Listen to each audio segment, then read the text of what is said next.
चारधाम यात्रा पर सीएम धामी का बड़ा बयान सामने आया है। चारधाम यात्रा में गैर हिंदुओं के प्रवेश पर सीएम धामी ने कहा है कि साधु संतों की मांग पर सीएम ने बयान दिया, सभी गैर हिंदुओं का वेरिफिकेशन होगा, धर्म संस्कृति को बचाने के लिए पहचान भी कराई जाएगी। तो एक बड़ी खबर आपको बता रहे हैं, साधु संतों की मांग पर सीएम ने एक बड़ा बयान दिया, आदेश और निर्देश भी जारी किए गए कि सभी गैर हिंदुओं का वेरिफिकेशन होगा।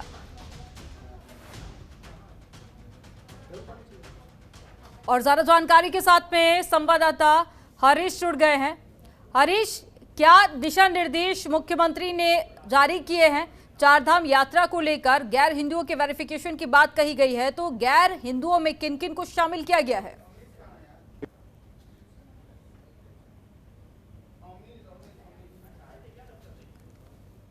यात्रा को सरल और सुगम बनाने की कोशिश कर रहे हैं। लगातार सरकार भी पहल कर रही है कि यात्रा बहुत शांत तरीके से की जाए।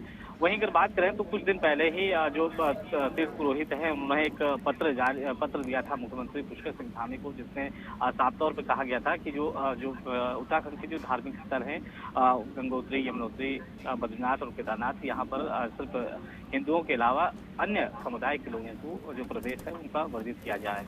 लेकिन उसके बाद मुख्यमंत्री पुष्कर सिंह धामी ने आज एक बयान दिया है, जिसमें उन्होंने कहा कि जो वेरिफिकेशन है चारधाम यात्रा को लेकर के वो तमाम जो यहाँ देश विदेश से जो पर्यटक हैं, जो श्रद्धालु हैं, उनका वेरिफिकेशन किया जाएगा और वेरिफिकेशन करने के बाद एक बड़ी संख्या में ये वेरिफिकेशन किया जाएगा और जो लोग इस वेरिफिकेशन से बाहर होंगे उनको उनका प्रवेश वर्जित रहेगा।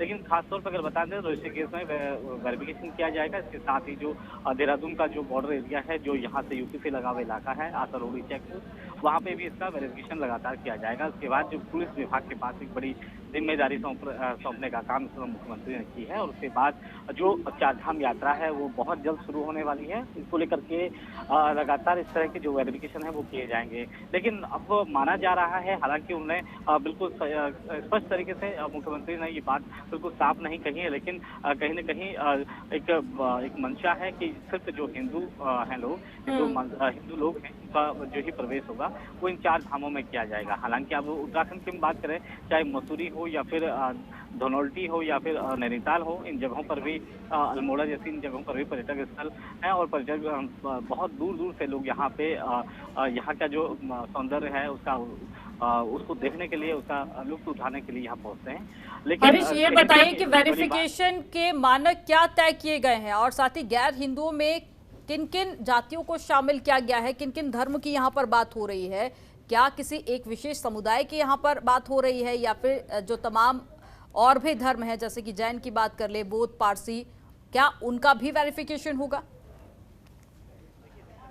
घटना हुई है रुड़की भगवानपुर में, जहां पर जो पथराव किया गया है इसको लेकर के कहीं न कहीं चिंतित है सरकार और इसी को लेकर के जो एक पत्र जो जारी किया था यहाँ के हिंदू महात्माओं ने, उनके मुख्यमंत्री के सामने उन्होंने कहा था कि जो हिंदुओं का जो प्रवेश है वो ही सिर्फ होना चाहिए चारधाम में। चारधाम जो उत्तराखंड के चारधाम है वहाँ पर प्रवेश होना चाहिए। लेकिन इसको लेकर के कहीं न कहीं मुख्यमंत्री ने हालांकि स्पष्ट नहीं कहा है कि कौन कौन लोग इस श्रेणी में रखे गए हैं, चाहे वो मुस्लिम समुदाय के हों या फिर सिख हों या फिर अन्य समुदाय के लोग हैं। क्योंकि अगर हम बात करें तो बड़ा यहाँ पर जो उत्तराखंड की हम बात करें तो उत्तराखंड के जोशीमठ लामबगढ़ क्षेत्र में और खासतौर पर हम गोविंद घाट की बात करें या फिर हम उन इलाकों की बात करें जहाँ पे सिख समुदाय भी बहुत बड़ी संख्या में जाते हैं, गोविंद घाट से लेकर के और हेमकुंड साहिब में कपाट खुलते हैं। उसके बाद वहाँ पे भी बड़ी संख्या में लोग दर्शन के लिए पहुंचते हैं। सिख समुदाय देश के कोने कोने से वहाँ पहुंचते हैं। लेकिन अभी तक ये स्पष्ट नहीं हुआ है कि कौन लोग इसमें शामिल रहेंगे, किन लोगों को इस कैटेगरी से बाहर रखा जाएगा।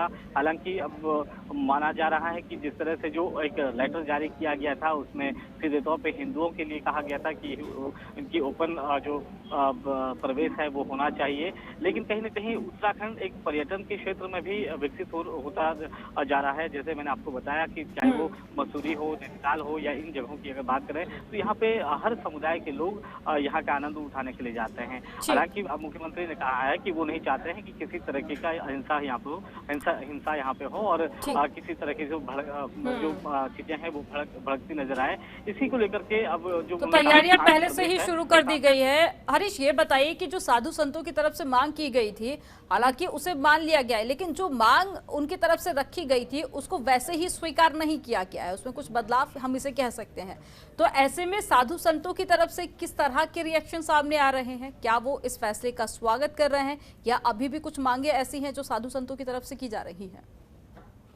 निश्चित तौर पर देखिए, दबे स्वरों में सही, लेकिन मुख्यमंत्री ने कहीं न कहीं एक समुदाय को इससे बाहर रखने की बात की होगी, क्योंकि कहीं न कहीं जो लोग हैं, जो साधु संत हैं, वो मुख्यमंत्री के इस फैसले से खुश होते नजर आ रहे हैं। लेकिन अगर हम बहरहाल भी की बात करें तो एक विशेष समुदाय या फिर अन्य समुदायों को का इसमें कोई चिन्हीकरण नहीं किया गया है। लेकिन खासतौर पर जो वेरिफिकेशन की अगर बात की गई है तो मुख्यमंत्री का मानना है कि इस टाइप के लोग जो भड़काऊ होते हैं, जो एक समुदाय को गंदा करने का या माहौल को बिगाड़ने का काम करते हैं, ऐसे लोगों का वेरिफिकेशन करने की उन्होंने बात कही है।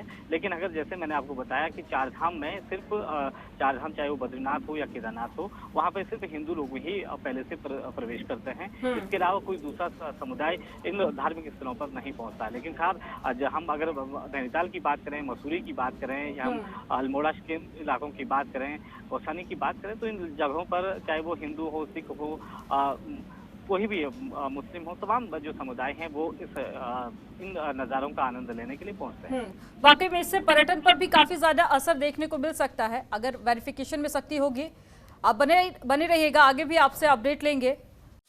खबरों के निष्पक्ष विश्लेषण के लिए सब्सक्राइब करें Jantantra TV and press the bell icon. Never miss any update.